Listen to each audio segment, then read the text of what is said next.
What's up, running fans, jumping fans, throwing fans, all around athletics fans? Welcome to Talking in Ovals, your favorite spot. Dave, we got to figure something out. I need a catchphrase there.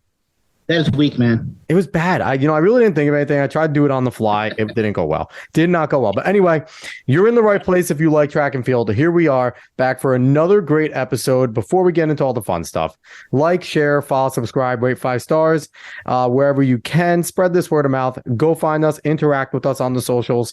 Go look for Talking in Ovals. You'll see our logo. We are there. Today's Monday, January 30th, 2023 that we are recording. We have another great guest for you on, but I'm going to tease you guys there because before we get going, got to tell everyone, please go back, listen to last week's show. I know this show was important to Dave last week. We had on his parents. We heard about the RV. The RV needs to show up in Manchester. I'm telling them it needs to. I don't want it in Tom's River anymore. But if you want to know what I'm talking about, please go back and give that a listen. And we have some more PRs.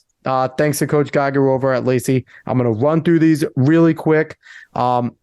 Over at the short conference meet, Andrew Tatcher ran a 4:36.87, his first time under 4:40, and Anna Roth, that was for the mile. And Anna Roth ran a 7:98 55 meter. Her previous best was 8.32. So huge improvements there. And then over at Egg Harbor, 600 meter, Avery Johnson ran a 1:47.45. He got first there. He was a 6-second PR. Kira Wimbush, Kira Wimbush ran a 1:48.56 second, another 6-second PR in the 1,000. Vasi Conti, 3:24, took second there, an 18-second PR. Clinched a tie, clinched a tie in season best. Third was 11 seconds faster than the previous best. In the 300, Olivia Miller, 45.22. She was number one as a freshman. Katrina Conti, 44.85 second. And MVP, Ashley Lomerin, MVP. What is that? Pole vault? I don't even know what I'm saying there. Anyway, she was sixth with the 50 and the 55, 8.04, previous best 8.26. Fifth, 346, previous 48.39. Sorry, that was a lot of PRs. I messed some of them up. Congratulations to everyone that ran fast this time from Lacey. Coach Geiger's doing a great job. Keep bringing them. I probably won't mess them up next time. Can't guarantee it. Anyway, Dave, let's jump into this. We have another great show for you guys. We keep on getting fantastic guests, and this one is no exception. It hurts, I think, both me and Dave to say that this coach comes from easily the most legendary school in New Jersey, especially for distance running. Us being two public school guys, we've always were in competition with this school. It was always about beating this school. But, man, we got to give respect where respect is due. He is Coach Sean McCafferty. He is the Christian Brothers Academy head cross-country coach and assistant indoor and outdoor track coach. What's going on, Coach? How are you guys? Good to be on. Yeah. Let me start with saying something. It's not a PR. It's a PB. So, yeah. Listen, that is huge because, my old high school coaches were all about PBs. Same. And then all of a sudden, this whole PR thing came about. I was always a PB guy, but you know what? We might have to actually change it because it's personal best, not personal record. I am not. That is a great call there. I agree. All throughout high school, it was always PB. I heard PB, and then once I got to college at Marist, PR took over. So I don't know what that is, and that was in 2007 that I got to college at Marist. So that was kind of the switch. I mean, people will probably argue it's semantics, tomato, but I like to agree with you. It's a personal best, not a personal record. But maybe we should champion that. Talking in Ovals will re-champion the personal best coming back into running. But Coach, again, thank you so much for coming. We appreciate it. You're obviously have a great school there, CBA. Again, you guys just won the short conference meet over in at the Bubble this past weekend. So congratulations on that. That's huge. But it's something to be expected, right? Is that where you guys come in with that mentality? Yeah, on the cross country side, especially, we aim pretty high, and our local meets are important to us, but we're looking beyond that, looking to win, meet of champions, of course, NXR, and head out to nationals and be successful there. We try to continue that in the winter as best we can. Winter and spring are a little bit different because the way everything works. But yeah, I mean, we go to those meets and we talk about winning them, and that's why we're there. And the kids kind of not that we expect to win, but I think that's the bar they hold themselves to. I love that. I love the fact that the expectation is there. I feel like, if you have the skill and you have the talent there, it's only fair to kind of hold them up to that level. But we'll jump in to more CBA coaching in a little bit. All right. I want to do exactly what you specifically said. Hey, I don't want to do too much of. We're going to talk a little bit about you, Coach. One thing we like to do with all of our guests, and something I think that we do uniquely, is we give you guys an opportunity to kind of jump down memory lane. So for you as a runner, when did you kind of sit there and run a race or do a run or something where you kind of felt like, man, kind of like this, I think I'm going to do this a lot? Yeah, so I was kind of born into the running world. My grandfather was a 600-yard state champion in Massachusetts in 1921, I want to say. I think my dad, 1965, 600-yard state champion in Massachusetts. He ran at Villanova under Jumbo Elliott. Was part of an NCAA championship relay team for them. He is on the Penn Relays Wall of Fame now. So I started running, not training, but I ran a road race when I was, I think, 5. My dad actually put 6 down on the entry because he felt bad that he was running a 5-year-old. But I think I ran like a 5-mile race in like 36 minutes or something like that. So I always had the running bug. I played soccer, baseball, basketball. I did all those things. But I think I always had in the back of my mind that I wanted to run.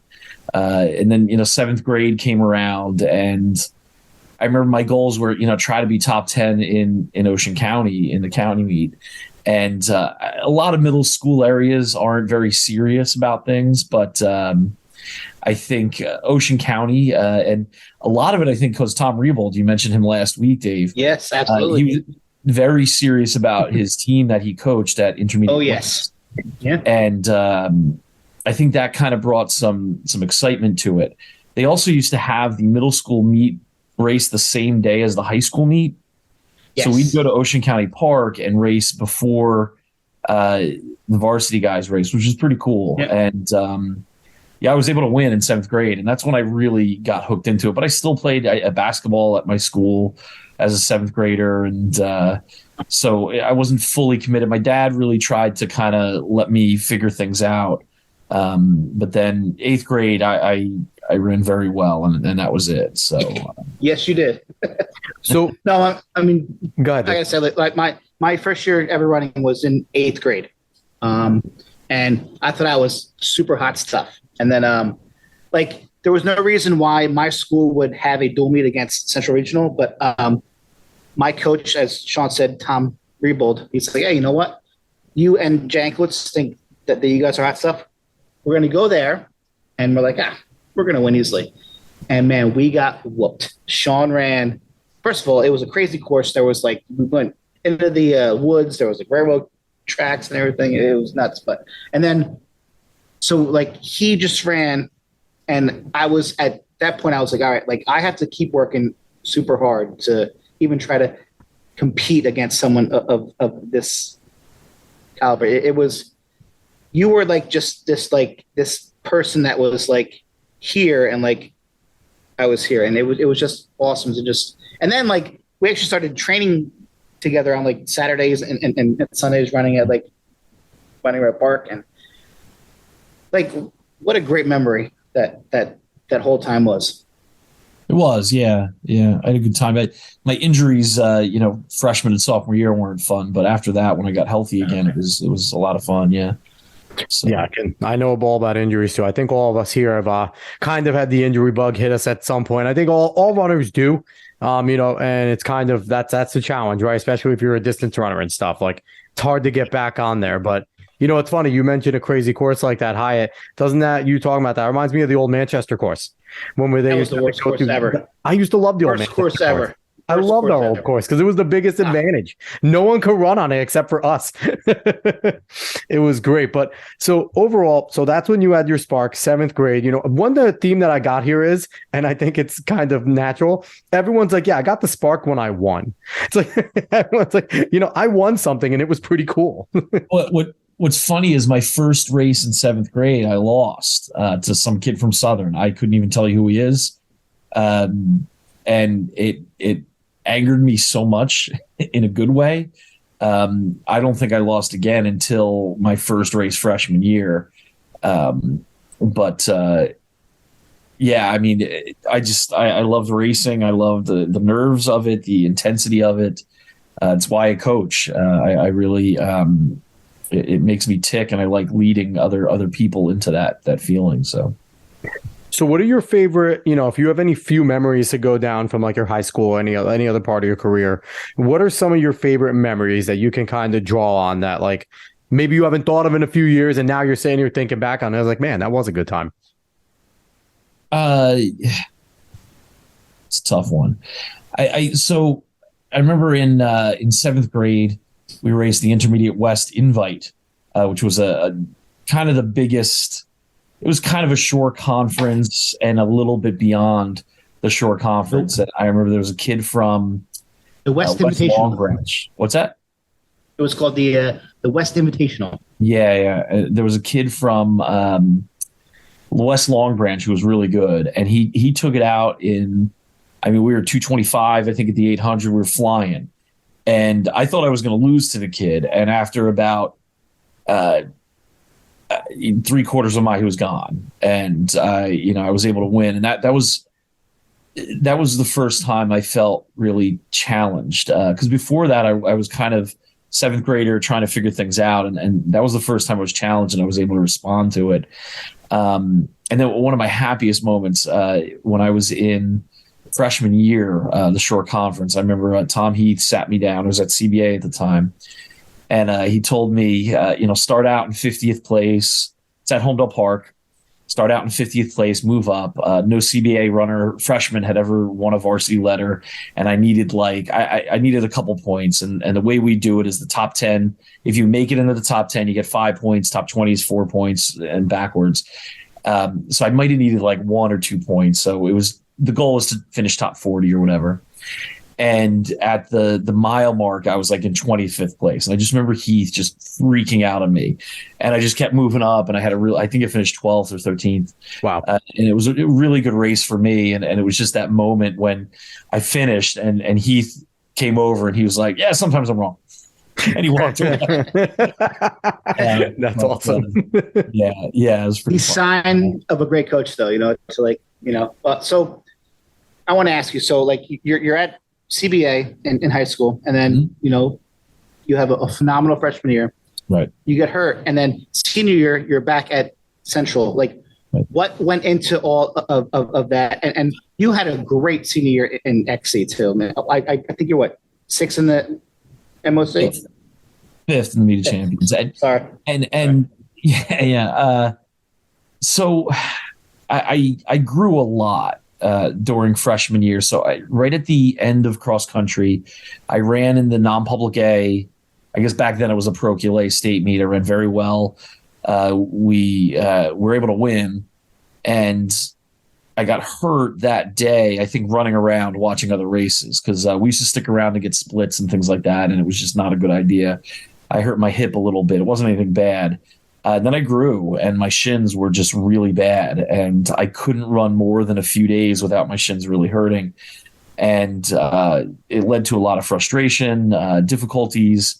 I was traveling a lot to get to CBA, from Bayville, and the bus was I picked it up in Ocean Lanes and Brick, if you guys know where that is. It's right near Ocean County Park. Yeah. Yep.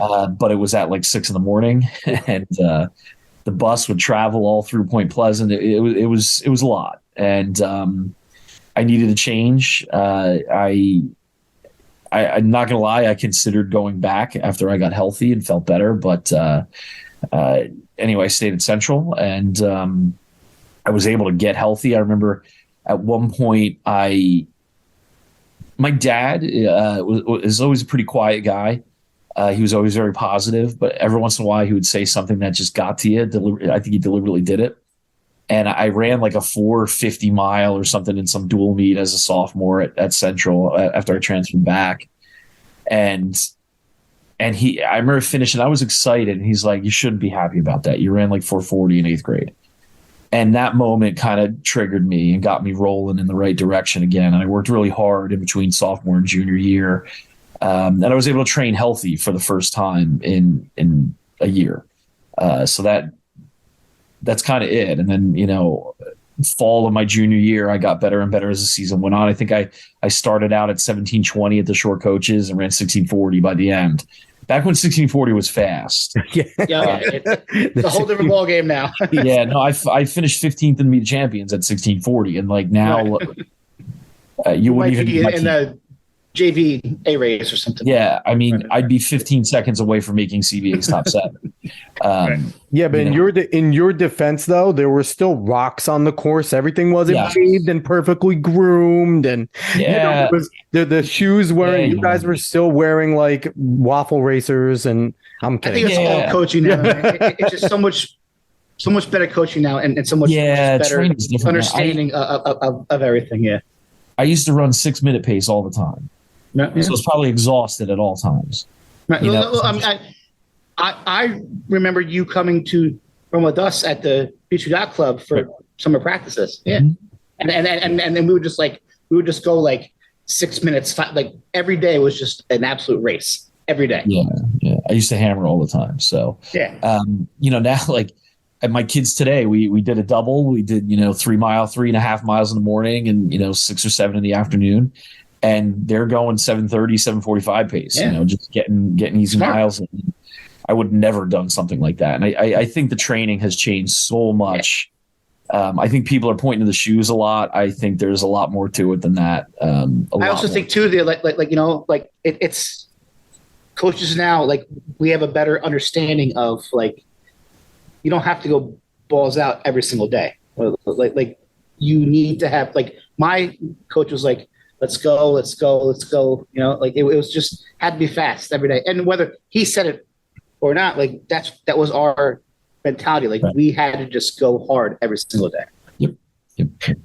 And I think there is a lot to that because, Dave, our buddy, Chris Poss, he ran over me at Manchester. He went to UPenn and Cal, and they, he would say like, oh, we don't do any LSD. We don't do long slow distance. Like that's not something that is ingrained. Like they were very much when, the Garmin watches were starting to get big with the heart rate monitors. They were very much about keeping a certain heart rate, which means you're moving pretty quick. Like if you're running a long run and you're trying to get a certain heart rate, that can get pretty taxing. But, I think it's kind of where that philosophy of hammer a lot of times when it did work, it produced ridiculously good results, right? But it didn't work for everybody. And it kind of peaked and petered some kids out where they probably would have been better. Maybe, at times I feel like I was a little fortunate at Manchester where we were a little bit smaller. So we had to vary a lot of our training where there wasn't as much of that. So there was, it's a little bit of everything. And you guys are certainly right. There's a lot more coaching to individuals instead of just my philosophy, go do it type of deal. So going back in, so you had a good time. Did you go off and run in college or was high school where you called it a day? I did. I went to Princeton to run and, again, health issues. I had a issue right at the end of my senior year in spring, called osteitis pubis or pubitis. And it never goes away. So you have to learn to manage it. And, so it basically leads to tight and sore groin pain all the time when you're running and everything. So eventually I figured out what it was. I was able to train and I got back to things, but then I ended up having a heart issue that I had to get surgery for. So I never really got going in college, but I was one of those guys that went to practice every day. I helped time. I So I really was involved in that way. So, yeah. So good transition there. So was that when did you decide that you wanted to become a coach? Because we had a bunch of variant. We had, Coach Rivera, Wilfredo Rivera was like, no, I never wanted to coach. And then they kind of got thrown in. When did you kind of decide? Was this something that as you were running in high school, you're like, I could see myself as a leader? Or was it in Princeton when you had to make that transition that you started to enjoy watching your teammates be successful and stuff like that? I was 11 years old. I followed my dad around at meets. He was a track coach and a math teacher. I wanted to be a math teacher and a track coach. Nice. His dad was a legendary track coach, by the way. He was very good. Yeah. At Brick. I mean, he was. Yeah, they were good. And then it's funny. He came back when he retired. He became administrator in around my freshman year of high school, and he came back and coached with Jack O'Leary, Mark's brother, at Donovan Catholic. And I think the first year they were there, they scored like 10 points in dual meets total. And 4 years later, they won non-public A in track, and they were just.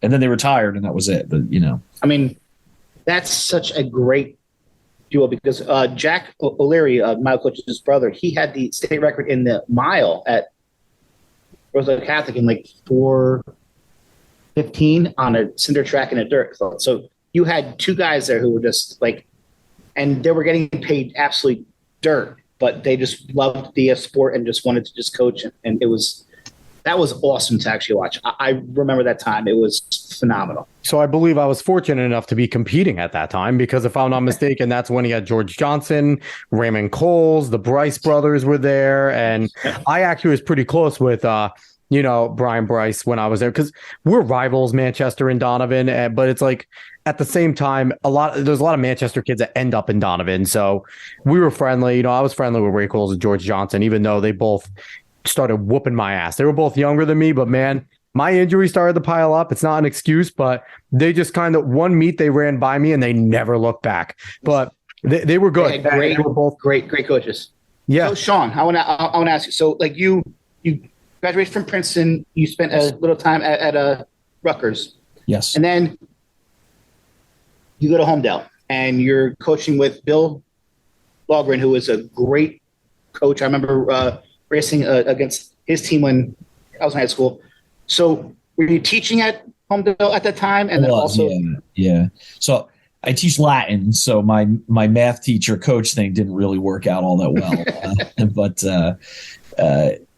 it's funny. I when I was at Princeton, I always joke. I went to a math info session the first week I was on campus, and no lie, there were 4 freshmen there. I was the only one above the age of 16. And I was like, all right. It's Princeton. Yeah. So I switched gears to Doogie Howser there. But anyway, so I was teaching Latin at Homedale. And I volunteered with Bill for a little bit. Learned a lot from Bill. He really it's a small school. Homedale is not, I think back then 700 kids, and so I always, you always say, whether you're at Toms River South, North, Southern, Jackson, whatever, the football team's the same size for the most part, give or take. Soccer team, basketball team, they're all the same. Yeah. So when you're at Homedale and you're dealing with 400 boys, you're still losing 50 or 60 to the football team. You're losing 10 or 20 to basketball. So it was tough there, getting kids out, and Bill did a great job of, balancing, getting those kids out, and it was a very, very high level academic school, and getting those kids out that were motivated to do well and succeed. It was tough to do, but he did a great job of doing that over the years, and had a lot of success, and he won 2 state titles while he was there, and a bunch of sectional titles. So he did quite well. Yeah. So when you're teaching and coaching at Homedale, how far is Homedale Park from the actual school? Do you have easy access to go there and train there? Yeah. So Homedale Park is 1.1 mile. The starting line is 1.1 miles away from the school entrance that we used. Should be illegal. Well, listen, yes, absolute advantage, but also difficult at times because there's nowhere to run that doesn't have a hill on it. Right. So it was hard to find easy days. It was hard to find days where you got out and just cruised around. You couldn't find places like that. Also in the wintertime, when it snowed, it was really rough because Homedale Park never melts. Up by the mile mark is always snowy and icy. So we'd have to find roads to run on, and it's not safe around there. But yeah, I mean, the advantages of being able to run in Homedale Park, knowing now, or if I knew then what I know now, yeah, we would have run a lot faster. So just a quick question. Was there kind of like tempering like your best runners from just wanting to go and practice the bowl hard and consistent and practice that first hill and really get advantage there? Was it kind of you as a coach like, slow down, guys, don't hurt yourselves? Or no, not really. I used to run a very structured program where we would do a lot of loops. Consecutive loops. I do it from time to time now, not as much anymore, but and I tell them the pace they have to hit. This loop has to be 9 minutes, this one 8:45, whatever.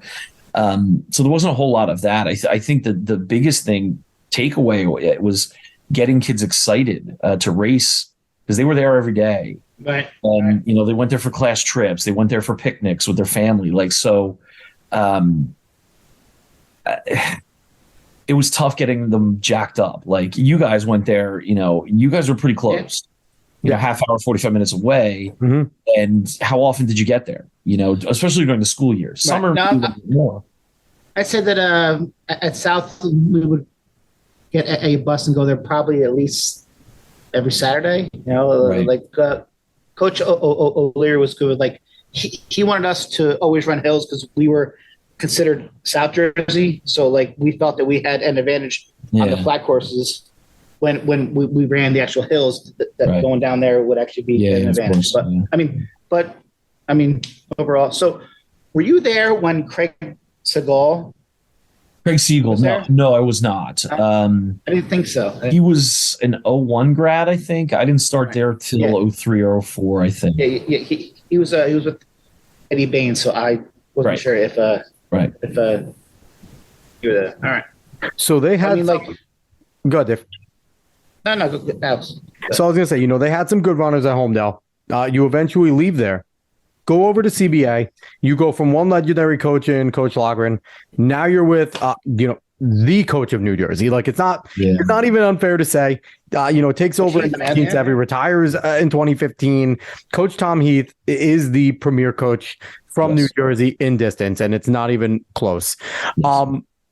What was it like going over there? Now, obviously, he coached you. What was it like going back there and, now coaching underneath him and picking his brain? Like, how much did you develop with Coach Logren and Coach Heath being able to pick both their brains?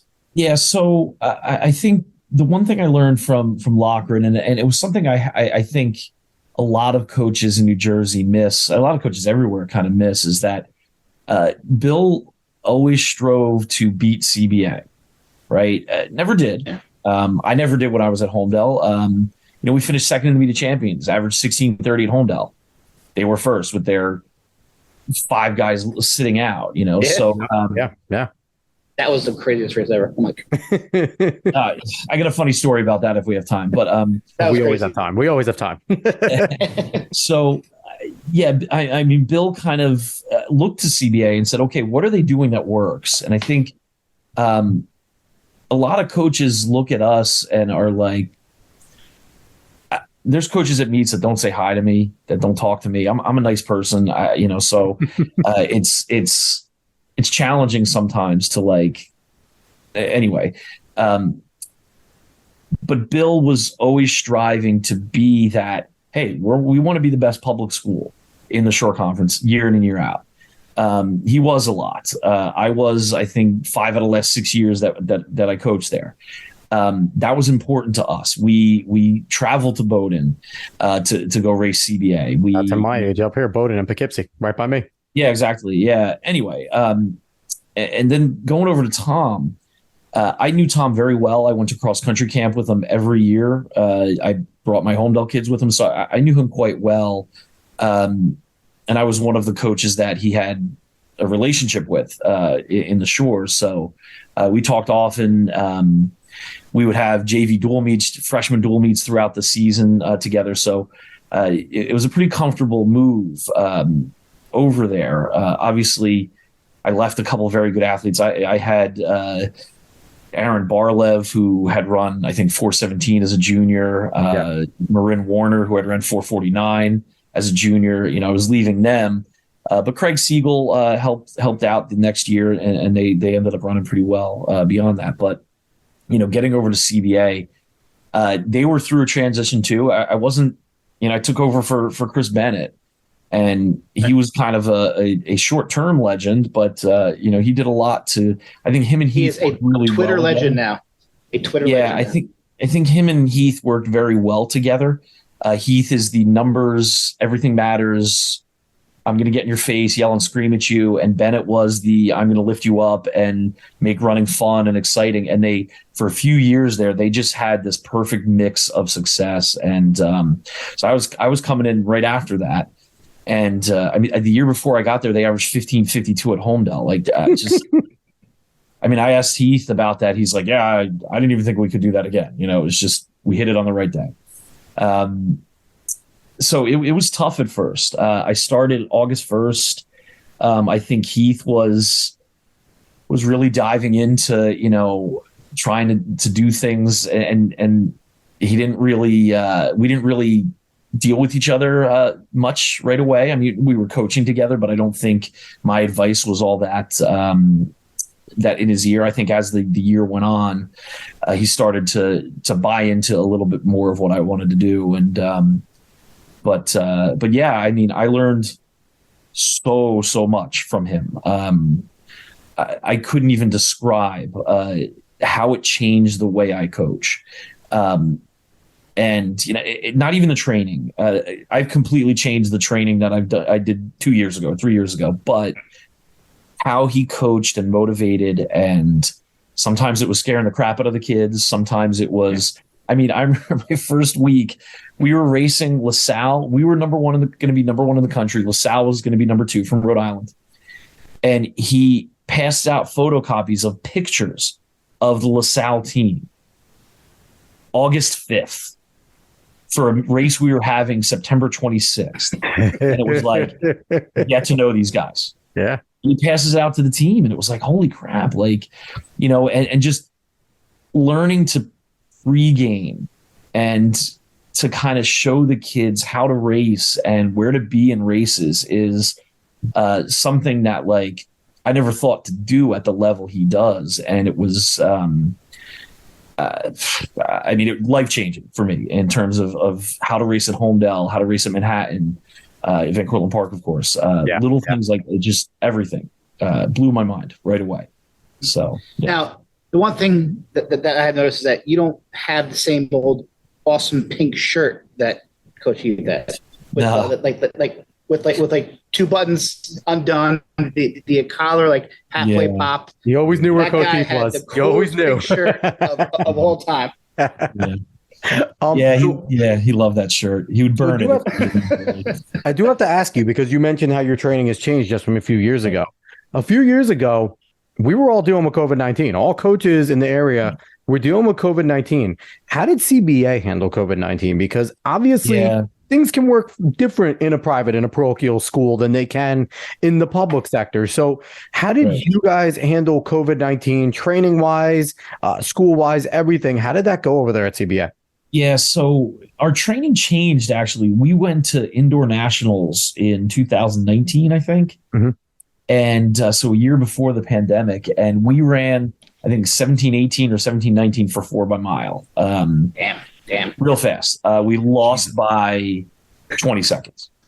Wow. And Mike Mazzacaro, who was my assistant at the time, driving home, we were like, we got to change. Something is changing and kids are getting faster. We need to do something different. So we started to change things then. That spring we had, I think our 6th kid ran 4:17 or 4:16 or something. So, we ranged from 410, and we were like, something's working. And anyway, but the pandemic, so 2020 hit. The first 3 weeks, CBA wouldn't let us talk to the kids in terms of training. That was an NJSAA thing, and we kind of really try to follow the rules. So we weren't really allowed to do that. And then after 2 or 3 weeks, the NJSAA is like, oh, yeah, these kids are sad. You should talk to them. So you would think, locking them up in a hole with no guidance. Yeah. Yeah. So we got back into that. And believe it or not, we had one kid, Shaw Powell, ran a 908 all by himself. No rabbit, nothing. Wow. And then a week later, he ran a 3 flat 1200. I have a video of that I can share with you. Pretty wild, all by himself. So that would have been, he was going to run 405. I mean, he was ready to go. But that's incredible. And then during the next year, so fall of 2020, CBA was open, fully open, masks on and everything. Wow. They kept having to close for 2 weeks. And for the first, I'd say 6 or 7 months, we would close and not be allowed to practice. So we'd be closed for a week or 2 weeks. And so there was really no consistency. And we tried to keep kids in groups a lot, and it was hard to get kids to move up. We have a freshman, like sometimes he does a workout with the varsity, but then does an easy day with his other freshmen or whatever. And we just couldn't do things like that because they weren't letting us mix and match. Again, we were really trying to follow the policies and everything, but it hurt us quite a bit. That leadership, that brotherhood, we have the love for each other, the care for each other that I profess, that we talk about constantly. That the minute you walk onto CBA's campus as a student, you feel it. We didn't have that as much, and it took getting our butts kicked by Union Catholic to kind of start to rebuild that a little bit. So the pandemic was tough. I mean, with that said, it's high school cross country. It wasn't as tough on us as it was for other people, but I think we learned some good lessons, and it made us better in the long run. So.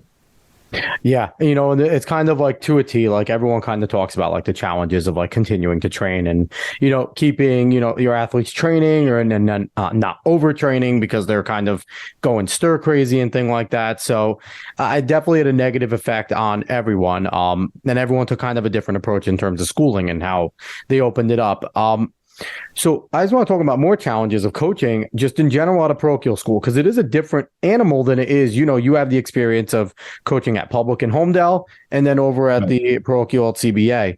What are some of the separate challenges, advantages, anything that you can talk about in terms of coaching over there than over at a public? The advantages. We're drawing kids from, not gonna lie, we're drawing kids from all over Monmouth, parts of Ocean, a little bit of Middlesex County. So we do get kids from all over. That helps, like right now we have 2 brothers, the Falkowskis. They're from Manasquan. It's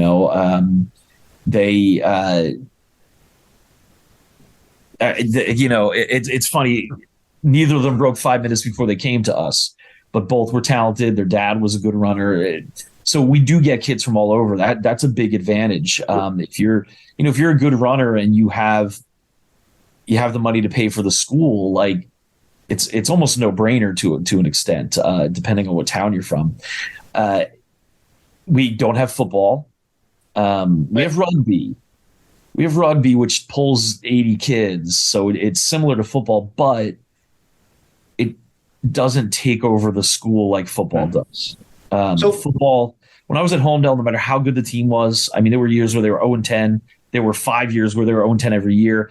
Every Friday or every Thursday, there was a team dinner. There was, the locker room. We couldn't use it because the cheerleaders were decorating it, Not having that gives more equality to, I think, all the sports. Like in the fall, soccer is a pretty big deal.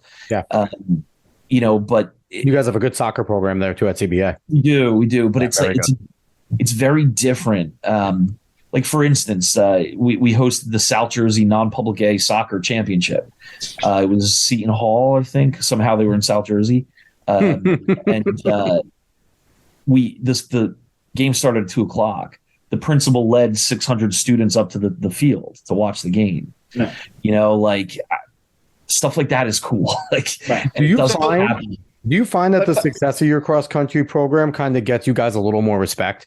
Like the fact that, you know, that the success there is the reason why they don't allow rugby or soccer or these other fall programs to kind of step on your toes a little bit, even though they have success. Like, is that something that you think plays a role there? I think the coaches at CBA are all very respectful of each other. I think the students are all very respectful of what other people choose to do. Mm-hmm. That's something that the leadership from day one has really pushed. You don't even have to really push it. It's just something that goes on. So nobody's stepping on anybody else's toes. You know, it's really there's a lot of brotherhood there that is it's different than other places. Now, do you feel that not having a football program, obviously it helps you in cross country, but do you feel that might hurt you in track because like you don't have all those guys who might, you know, like be your sprinters or your jumpers that maybe a public school has? Yes and no. I mean, in 2019, we were set to, 2020, we were set to have a team that had 280-foot discus throwers, 260-foot shot putters. Wow. A mile relay that run, they ran, I think, 320 indoors at the bubble or something like that. I mean, like, yes and no. One of the issues we have now is rugby is fall and spring. Okay. Yeah, I mean, that's a challenge, I think. And rugby's relatively new in the school. Mm-hmm. So we're kind of dealing with those challenges as they come. But yeah. So one of the things, being a public guy, we know that, the parochials can recruit. Not all of them are as good at it, but for the most part, you guys can, can't you? No, you can't recruit. So it's always been a rumor that there could be recruiting. Of course it is. So right? To kind of explain where that rumor basically comes from, is it basically the interest comes to you? Are you guys allowed to talk to athletes that you see at public schools? Not really. No. So we have an open house, 2 open houses actually in October. We set up a table like every other sport, activity, everything. And, kids come by, they talk to us about the program, but we're not allowed to call them. We're not allowed to email them. I get weird emails from people all the time looking to either transfer from high schools or coming from 8th grade. I literally quote the rule from the NJSA and I send them the email of our admissions officer and apologize. Like, hey, sorry, I can't really do that. My team this year, my top 7, and it's upsetting to me when people assume we recruit. Well, that's, I want to bring it up because I want to give you either a chance to kind of explain the rule or clear the air, because I think this will help, because I think public schools, we don't get that. When I was in high school, it was like those dickheads at CBA, they're so good because they recruit. Like that was kind of where we were in public school. And, and it's just like, I feel like this is good for a lot of people to hear that, no, it doesn't go on. The interest needs to be from the parents and the student side, not from the school side, which I think may help, a lot of things, because I think a lot of coaches don't know that either. I'm not going to lie. I think a lot of coaches assume you guys recruit as well. They still assume, but my top 7 this year, 3 kids had broken 5 minutes before they showed up at CBI. 2 of them ran over 5:30. 3 of them actually ran over 5:30 before they came to us. Zach Schroba ran 5:20 as a freshman, ran 16:20 at Homedale Park. Wow. So yeah, we work hard. We do the right things. We create a program that is less about the individual and more about the team. And when kids can do that and kind of let go of their own goals and individuality, they actually perform better for themselves. And we really push that. Whoever's wearing the CBA on their jersey, your job is to follow the race plan and win the day. There's times when we run our JV team at the short coaches, for instance, and we don't expect to win, but hey, we want to finish 3rd. That's where we can be. And you guys are going to follow the plan to do that. So I think our improvement. I mean, my training I would give to anybody. I don't really care. I'll hand it over to you. It doesn't matter to me.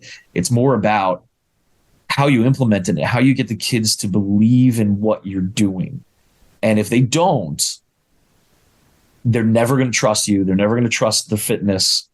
And if they also can't do it on their own, a lot of coaches, 6 days a week practice in the summer, all through July and August. We practice 3 days a week, 4 days in August. But the idea is, if these kids can't do it on their own on a Tuesday afternoon, how can I put them on a starting line of a big race and expect them to do anything? And, building that,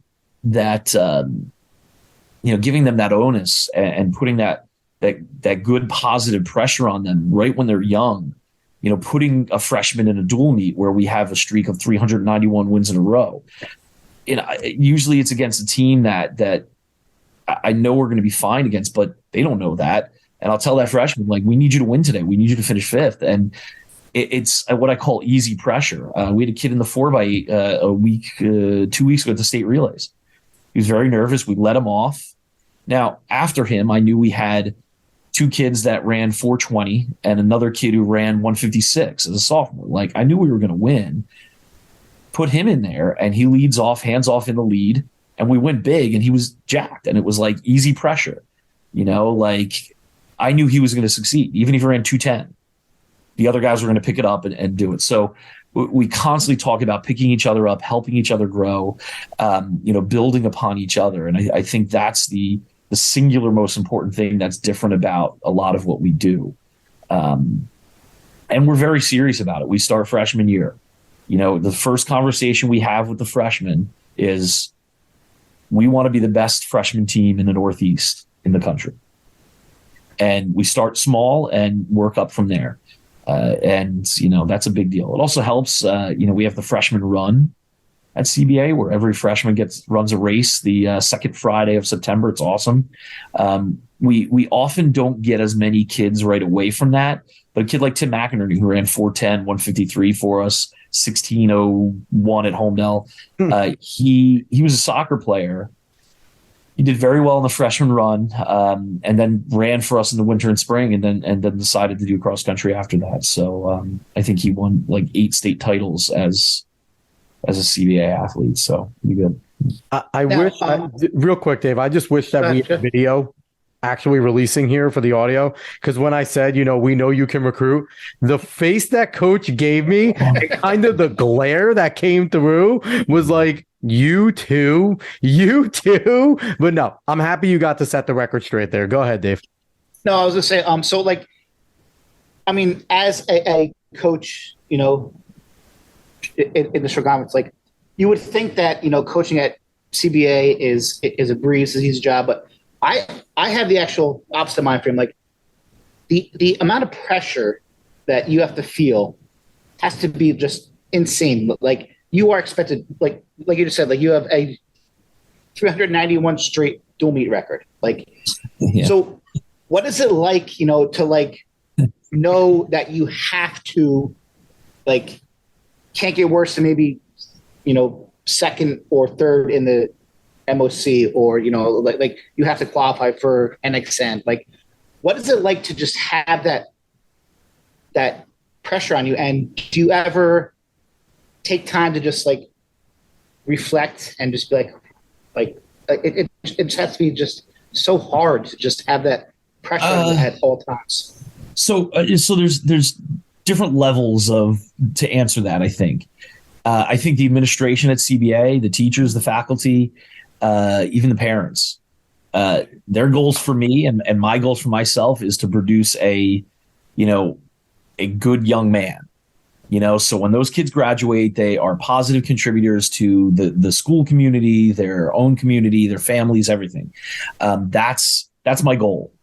I want happy, positive kids. I think the alumni would disagree, and it's about the winning, and that's fine. I do hear from time to time about from alumni, good and bad. But my ultimate goal, and I think every coach is, as a high school coach, your goal should be to produce good young people and send them off to college ready to go and ready to, whether they run or become engineers or classics majors, whatever it is, they're able to succeed and do well. And that's my number one goal. With that said, my first meet as a head coach at CBA was a dual meet against Colts Neck. They were 11th in the country. We were, I think, 3rd. And my wife will tell you, I almost died that summer. It was September 13th, the day before my birthday. And it was a lot of stress. It was very, very stressful. And Colts Neck sent out a picture with 343 across their chest and striking a line through it, because the streak was at 343 at the time. And that was tough. It was very difficult, going to NXN or NXR every year, knowing, we've been there 11 years in a row to NXN. It is tough. It is a challenge, but I hold myself to that standard. And when you say, look back and reflect, like, we're talking about cross country 2025 and 2026, the minute the freshmen join the team. So there's never a moment where we're not thinking about that. Like, I had a funny little story. Like, I was at the New Jersey Catholic Track Conference meet the other day, and I had a junior run 9:48 for 3,200. It was his first time breaking 2 minutes. And I was excited. I was yelling across, great job, whatever. And a guy standing next to me says, oh, that's great, PB and everything, but he's never going to help you. And I said, what are you talking about? He said, well, he's not going to run in a state meet. Your guys are too good. And I said, that's cross country right there. And the coach kind of looked at me like, oh. I was like, it's January, but that's cross country, man. That's a guy that's going to help us big time. Yeah.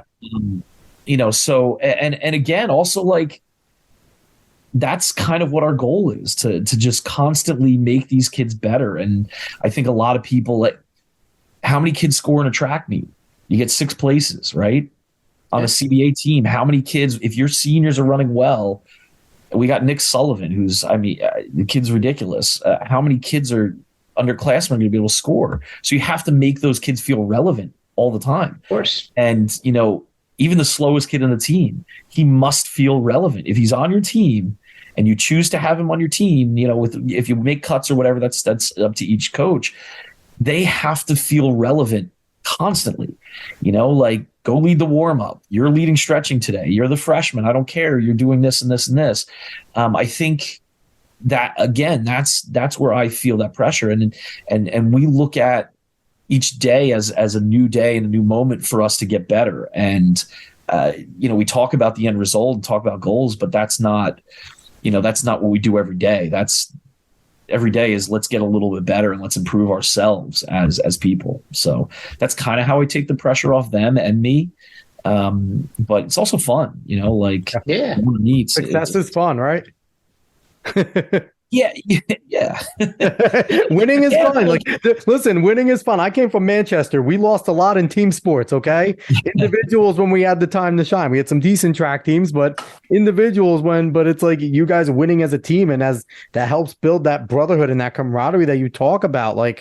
And I think it makes some of the the fact that you guys can pick each other up like that, and you do have all the success, maybe helps at times when some individuals do have a down meet. But yes, the team did well, so pick yourself back up for the next one, type of deal.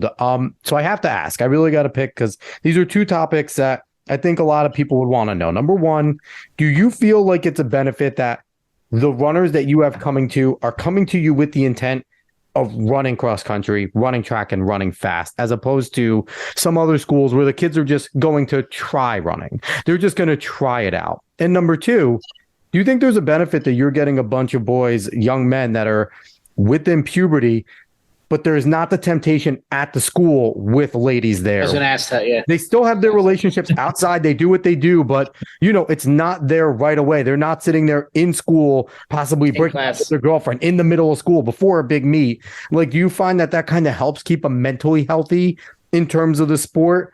And, again, so the challenge is guys coming to you with the intent to be fast, no girls. Like that. Just going to put it out there. Well, I mean, in terms of guys coming to us to get fast, yeah, like we get those guys. A kid like Joe Barrett, he was very good. in middle school, and he wanted to come to CBA to run fast. Nick Sullivan, even his freshman year, he's the best freshman in New Jersey, best freshman in the Northeast, I believe, and probably top 10 in the country. I think he was still thinking about playing tennis. His parents own like a tennis center. So it's not always fully sold right away. Mike Mazzucaro, I think, tried out for basketball his freshman year, and he ended up running 15-19 at Homedale. So it's not always a done deal, but yeah, we get those kids. But again, I think what makes us, what has given us more success is like a guy like Zach Schroba, who, like I said, ran 5:20 as a freshman and kind of came out to try out running. We get guys that could cut from soccer that, hey, let me try this out, that end up being pretty good. Zach Schroba ran 16:20 at Homedale this year. Those are the guys that really make us tick, right? We're always going to have those good guys. You look around, Cherokee always has good individuals, Haddonfield and everything. It's the good teams are the ones that bring that other group along. And your depth is always incredible. Just looking at your spread is always so tight. It's always ridiculous in the depth that you guys have. And, that's definitely a testament to you guys and what you guys do there. Yeah. Now in terms of, and that's the thing, like you look around the state and the teams that have success are the teams that seem to be able to develop that secondary group of guys. Yep. Haddonfield, Cherokee, like I just mentioned, Westfield. Those are the teams that are consistently building. Brian Gould over at West Windsor North. They've had a tough time the last year or so because of during COVID they weren't even allowed to compete at all. So I think they lost a whole year. But he'll be back. He has a really good group of sophomores that are rolling. But I think that's something you see in those really good teams, like Baker down at Haddonfield. Like, he's just so good at developing those younger guys and building. Even them. Southern too. Yeah, Southern. I mean, and that's the thing down in Ocean County. Like, he has an uphill battle because it's a beach town. It feeds beach towns and things that. So there's all skateboarding. Yeah, there's all different things. And listen, I'm from Ocean County. It's a different type of kid, depending on where you're from. You guys are all from, different levels of that. Like, I taught at Homedale, and those kids were the sons of engineers and doctors. And it was very different than Bayville, and education was paramount. Very yes, exactly. Yeah. And in my house it was, but I think the majority, it wasn't necessarily always like that. So we all have different challenges that we deal with, and I think how you deal with them, and you have to ingrain yourself in that. Embracing CBA's culture is a really difficult thing to do, and kind of molding, like first period is the same as cross country practice. You're teaching them how to be good Catholic young men, and it's from 8:15 to 5:30 at night. So now go ahead. What about the no girls aspect? Like, do you feel that helps or not? So there are some kids that don't come to the school because there's no girls there. I think that's kind of sad. If that's the reason you're not coming, I mean, there can be a lot of reasons you don't come, but if that is, I hope that's not a serious reason. But we do lose some kids sometimes for that. But I do think it allows the school. I think race day distraction. If you coach a good team, I don't think that should matter. Well, I think maybe just on like the day-to-day training aspect of, my kids at home were focused on the day-to-day training, and they trained with girls, in groups with them and everything. So I think if you talk about it properly, it's fine. However, I think the camaraderie that forms, the brotherhood that forms, is a little different because there aren't girls there. The level of maturity is very different between girls and boys at the high school level. And I think sometimes there's a dichotomy there, and you don't really get that at CBA, which I think helps the mission of what we're trying to do, and builds that character in those kids. And listen, they're around girls all the time, and on weekends and things like that. So I don't think that's as big an issue as we make it out to be. Other than Right. As people on the outside who are always trying to nitpick, like, oh, CBA has this, or they don't have this, or they don't have that. Like it's like I remember, and I was that way when I was in high school. Like I remember finishing second place short conference like 3 years. I'm like, well, we are the best public school, but that is a loser mentality there. Like it's such a weird thing. Like you guys have just built this amazing program, and I feel like any public school who doesn't compete or feels like that they can't beat you, that is just a loser mentality from their whole standpoint. Yeah, I hate to say that as a loser mentality, because I mean, what are you trying to do as a team and as a high school coach? Is it's be the best that we can be. And I know that sounds cheesy, but that's what I tried to do at Homedale. And like, I had freshman teams, we went after CBA and we tried to beat them. But the problem was, take CBA's freshman team, kick every other kid off. That's what I get at a school of 400 boys. It's just math is not there. So, even Tom's River, like, you're looking at football, soccer, and South was a little bigger than Homedale, but not much bigger. But you're also looking at a bunch of kids that work and that have to work for their families and things like that. And, those are some things that you don't see as much. That's a very good point. Like I feel like a lot of public schools, like you have kids who might not come from a place where their family has financial stability. So, some of those kids have to actually work. Whereas, like where you're at, like if you're at CBA, like, that your parents at, to an extent, I mean, we do have financial aid and things like that, but I have a lot of kids that work because their parents want them to work, and I like that. It's teaching them that attitude and everything. But I remember in Bayville, like, kids literally had to leave school at 2:00 and go to their job to help pay for their house and things like that, and food. It was different, and those challenges, you can work around them to a certain extent, but it's just, that's another swath of kids that aren't doing sports. Yeah. And I think CBA, we have like 80% of the kids do sports. It's wild. It's awesome. That's a great atmosphere. Yeah, we had a morning run today, first morning run of the spring. Very excited for it, and the weight room was full. Like, I think the sailing team was lifting today. Like, nice, crazy, yeah. But I think that coaches and schools need to look at what they have in front of them, and you coach the team you get to a large extent. But I will tell you, walking around the halls of Toms River South, walking around the halls of Manchester, are teams that can win the Meet of Champions.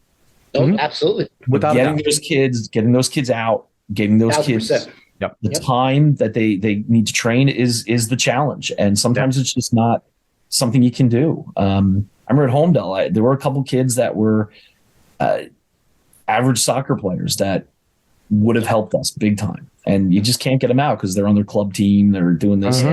Yeah. That's what they want to do. So soccer is a huge track sport. I played football my senior year. So soccer. Listen, I'm a football player at heart. I played football. I played football my senior year, so I'm one of those. But coach is looking at me sideways. But so I do have to ask, because I know, when it comes to like short conference meets, when it comes to like state meets and things like that, it was always a thing. Like, the public kids got up, like anyone but CBA. Like, we got to beat the CBA kids type of deal. Do you guys kind of use that as fodder, knowing with your top kids, like, hey, target on your back. These guys are going to do everything they can to beat you. You have CBA on your chest. Go out and do it. Or is it more of just, what you're capable of, what your goal is, go accomplish your goal and not worry about all that other stuff? So short conference this past fall, I sit them down on Monday and I give them a descending order list of what I think the race will be. I use these weird things called speed ratings. I use 2 mile times from the spring before. This I learned from Heath. And it's a pretty well thought out list of Speed ratings are rather popular now. I see them pop up a good amount. People are doing them a lot lately. They're big in New York, but I use it to create these lists of where we're going to finish. It's a little harder on the local level because not everybody is speed rated, but I can convert things, and I've been doing it quite a bit, for a long time. We've been driving many places, like on a Saturday evening, and my wife is in the side of the car, like reading speed rates. I have to do this because I have a record to hold. Damn it, in the dual meets. But so that is that is one hell of a wife, though. Yes. Oh yeah, she's awesome. Your wife's amazing. Obviously, my wife is like, "Go do your podcast. Don't talk to me about track." So anyway, so that's Monday. Yep. And I kind of just give it to him and say, "Here you go." If it's a little more, if it's a closer meet, I might get a little more in depth of what they need to do. That's the most we talk about anybody else. The rest of the week, we work out Tuesdays, usually Wednesdays, easy run, and Thursday. We'll give them the game plan. And I basically tell them where to be by place. And this year it was Nick Sullivan, Joe Barrett, take the lead and pace the race. And it was Jack Falkowski, you're going with them. Lucas Ward and Schroba and Schmidt, the rest of the guys were supposed to be in and around 10th place. And they were supposed to move up or hold their positions where they are. Ocean County Park's a weird place. We'd like to move up from the back, but Ocean County Park, you really can't do that. It's so tight with all the turns and stuff and everything. You got to be in good position. It's because it's flat. It's fast. hard to make up room on big because people are all running fast. But anyway, so we do that and that's it. And I think we mentioned a Manalapan kid, Cavellos, who's a very good runner. And I told Nick and Barrett, like, hey, be careful. But I had a feeling we were going to score pretty low. And it was a good opportunity for them to take chances. Going into to NXR, I mean, even NXR, I had a feeling we were going to do pretty well.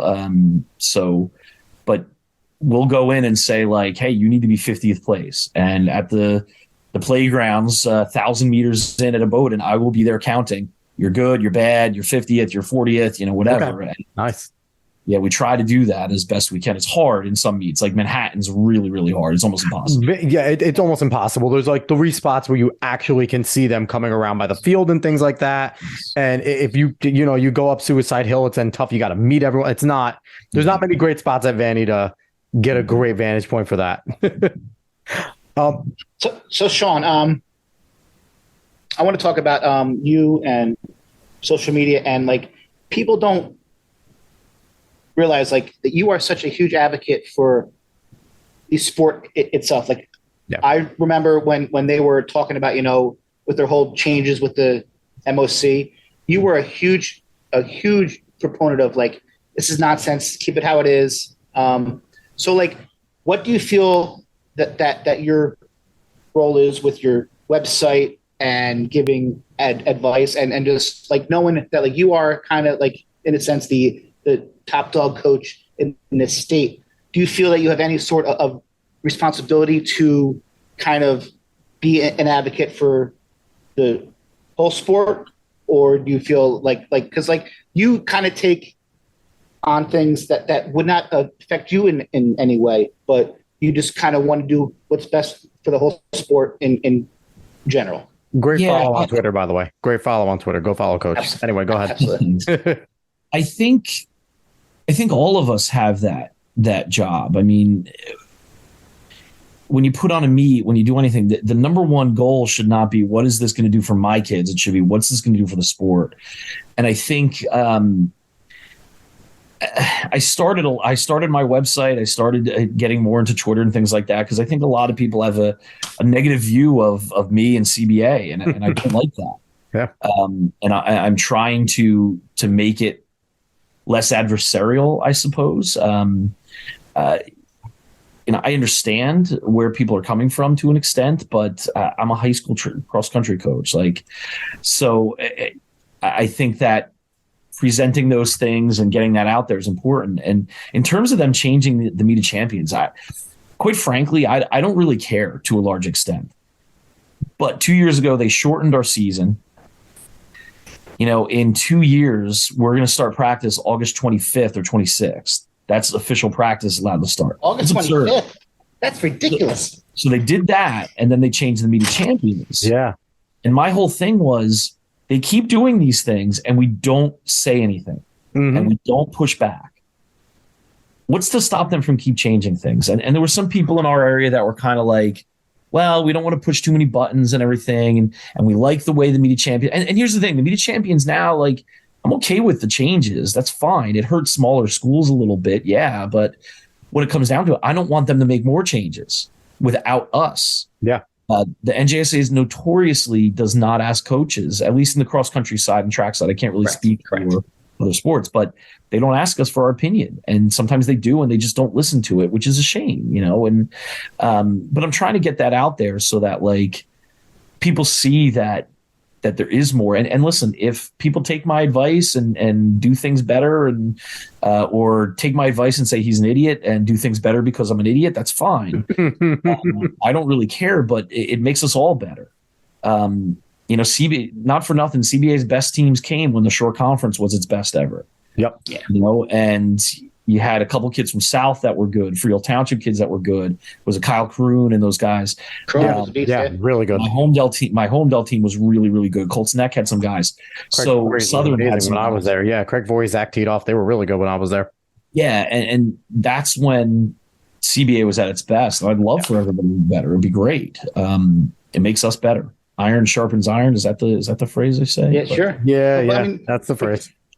I also love how, like you have your website and you're always posting like simple things, but like 6 ways to get your kids ready for a meet, or like just like simple basic things that like are such good reads, but they're such like simple, wonderful things that I feel like if you just took those things into account, like so many people take those simple things for granted, and I just love everything that you post. It's just perfect.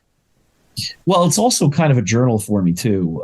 Details matter, when we finish our season, like, I don't know if it drives my assistant coach nuts, Connor Lunny, but like we're at NXN in the hotel, after I was just a chaperone there, though I was not a coach. But we're in the hotel room and we start talking about the conversation, how we're going to improve things. And we have dinner, a week later or lunch, and say like, okay, what are we going to change? What are we going to fix? What are we going to make better? Those conversations are important, and it's important to look in the mirror. When we lost to Union Catholic and we were getting our butts kicked last year, I got out coached.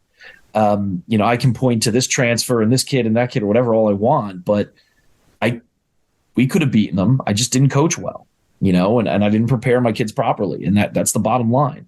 And, I think more of us need to look in the mirror and have that self-talk and say like, okay, what did I do wrong? And having an assistant coach that sits with you and is willing to say, hey, I think this was too much or this was too little. And I think is important. And, whether you're doing that by yourself with somebody else is big. Even, my dad, I call him almost every day, tell him about workouts, tell him what we're doing. And he gives me advice on things, on how to deal with things. And I think it's super important to look in the mirror and judge yourself. Not constantly, it could be a little unhealthy in a healthy way, of course, but that's part of the reason why I started that website as well, just to kind of, for myself, just to make sure I'm doing the right things for my kids and my team. So, yeah, Coach, I hate to end this episode, but we're at that point where we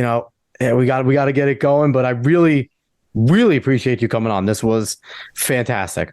Thank you for having me, guys. Absolutely, Dave. Do you have anything before we jump out of here? I just want to say to every other coach, like Sean is a nice guy. I'm not nice all the time.